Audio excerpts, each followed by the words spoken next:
Alhamdulillah, hari ini kita pergi ke JT Ekor Lambat JT Ekor Lambat Parit. Ya Allah, koma besar ya Allah. Sahabat kita ni dapat ikan.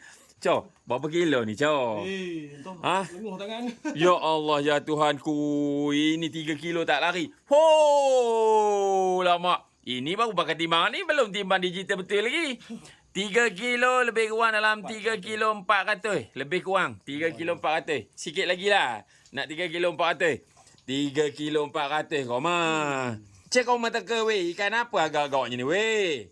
Ini ke yang dema kabur ikan kayangan ni? Tapi kalau kat Perak ni kayangan ke tidak? Hehehe. Tapi kok mana pun rezeki nelayan di Sungai Perak Rezeki nelayan di Sungai Perak. Ini orangnya. Cem ikan angkat jap. Tengok ikannya. Besar mana ni? Cik. Oh, Cik. Mika, kawan Mika ni dah dapat 3 kilo lebih ni, Cik. Ya Allah. Kerai, ni kerai Perak lah. Kita di Perak, kita panggil kerai Perak. Mantap, besar bos, 3 kilo 3 kilo lebih. Jarang tak padu. Sungai Perak, mengalir dengan lajunya. Mantap. Ekor lambat, jarang tak padu.